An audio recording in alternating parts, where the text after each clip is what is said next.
புகை எனும் பகை. ராமு, நீ ஒரு நாளைக்கு எத்தனை சிகரெட் பிடிக்கிறாய்? சோமு, சுமார் ஒரு பாக்கெட். ராமு, ஒரு பாக்கெட்டின் விலை எவ்வளவு?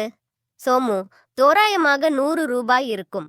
ராமு, அப்படியானால் ஒவ்வொரு நாளும் 100 ரூபாய் என்றால் மாதத்திற்கு அதுவே 3000 ரூபாய். வருடத்திற்கு 36,000 ரூபாய். சுமார் 10 வருடத்தில் அது 3,60,000 ரூபாய். நீ அந்த பணத்தை சேமித்து வைத்திருந்தால் இந்நேரம் பல லட்ச ரூபாய் கிடைத்திருக்கும். அதை வைத்துக்கொண்டு நீ ஒரு வீடு கட்டி இருக்கலாமே. நீ ஏன் அதை செய்யவில்லை? சோமு, உனக்கு சிகரெட் பிடிக்கும் பழக்கம் இருக்கிறதா? ராமு, இல்லை.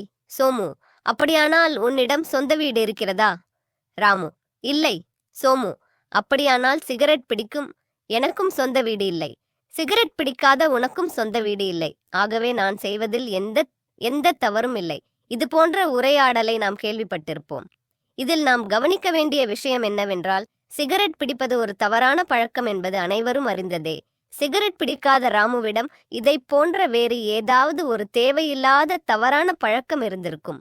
உதாரணத்திற்கு, வீண் செலவு செய்வது, ஊர் சுற்றுவது, ஆடம்பரமான வாழ்க்கையை வாழ்வது போன்ற ஏதாவது ஒரு தேவையில்லாத பழக்கம் அவரின் வாழ்க்கையில் முன்னேற்றத்தை தடுத்து இருக்கும். அதை யோசித்து பார்த்து திருத்திக் கொண்டால் சிகரெட் பிடிக்காத ராமுவுக்கும் இந்நேரம் சொந்தமாக வீடு இருந்திருக்கும். பொருளாதாரத்தில் நிபுணத்துவம் பெற்ற சிலர் கூறுகின்றனர், ஒரு மனிதன் தன் வாழ்நாளில் சிகரெட் பிடிப்பதற்கு பதிலாக அந்த பணத்தை சிகரெட் விற்கும் கம்பெனியின் பங்குகளை வாங்கினால் அவருடைய வாழ்நாளில் அவர் மிகப்பெரிய செல்வந்தராக கூடிய வாய்ப்பு இருக்கிறது என்று.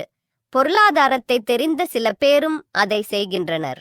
சிற்றின்பத்தின் காரணமாக சிலர் இது போன்ற தீய பழக்கங்களுக்கு அடிமையாகி தற்காலத்திலும் பிற்காலத்திலும் துன்பத்தை அனுபவிக்கின்றனர்.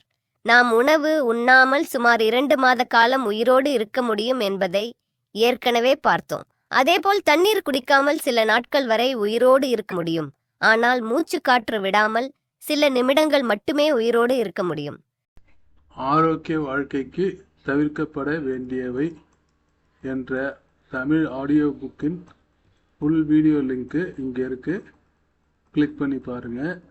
ரொம்ப பயனுள்ளதாக இருக்கும். நன்றி. வாழ்க.